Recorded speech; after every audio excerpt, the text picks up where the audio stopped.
Hey everyone, thanks for joining us again for another BFT Tech Update video. Today we will specifically be going over the first install and the mechanical adjustments of the Maxima Ultra 36. A little overview, a little updated overview from our last video. This right here, of course, is your encoder. Something to take a look at just in case if in shipping this might have come a little loose. When you adjust this encoder, you want to make sure it's 3 millimeters away from the encoder sprocket spinning on the bottom. Most of the time you don't have to touch it, just something to be aware of. Also right down here, this is your spring. We will talk about adjusting the spring later for optimum boom balancing. Of course, this is your 3-phase motor. Here is your reduction gear, excuse me. And then we'll come over here to the control board. Here is your inverter. This is your light board that controls the light cap and the boom light. Over here is your remote programming, the Clonix receiver. Of course, you could take a look at our video up top of how to program this. And then this is just your CSB Extreme control board, the whole motherboard. All right. Another thing to take a look at is before you start to install anything, make sure the boom is in the up position. How do you know it's in the up position? By this flap here, you want to make sure it's perpendicular to the floor. All right. And then again, another tip is, regardless of which side you're installing, it goes down towards the front door.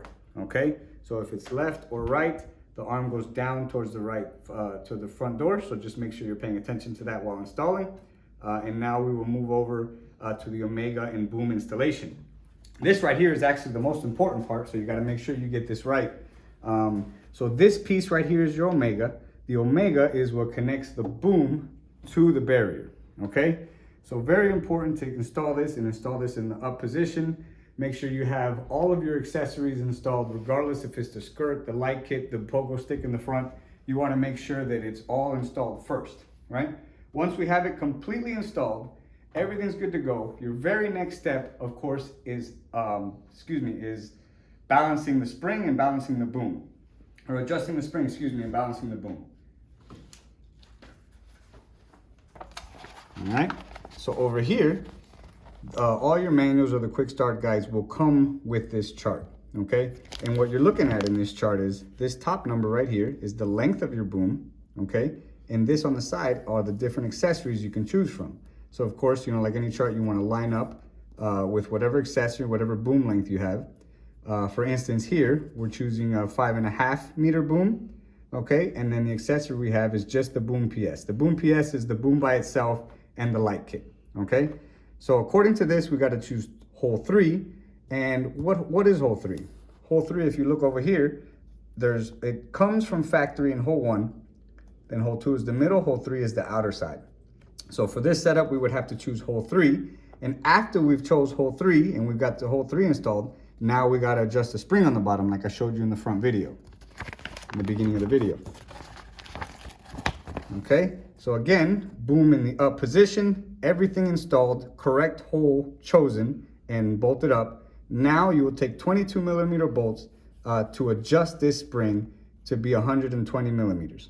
Okay, so from the bottom of this little flange here to the bottom of the box that holds the spring, you want to make sure, level A, you want to make sure that it is 120 millimeters. And of course, it has to do with whatever it is you want to hook up to. Okay, so now, we got our boom installed, we got the spring adjusted, we got the Omega put on, everything's ready to go. Let's power it up.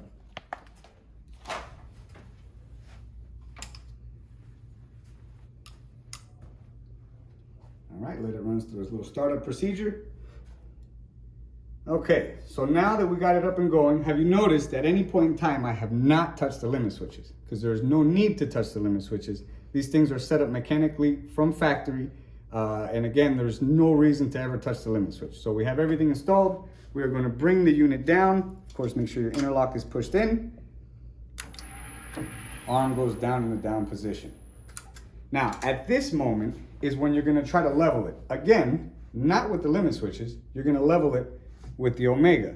The Omega has like sliding slots for you to be able to loosen and move the arm up and down to get it to where you want it to be, to get it to the perfect horizontal position. Once you have this done, now just a quick tip, let's say it is the really long boom, the 5.5 meter boom or the 6 meter boom.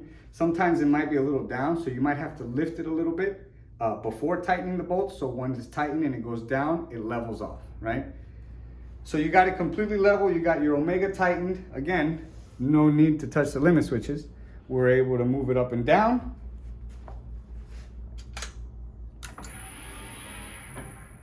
All right. All is good. Notice no limit switch touching. And in the down position. Another thing you want to look at before we end the video is when it is in the down position, you see this bracket right here? You see how nice and level it is? These two together?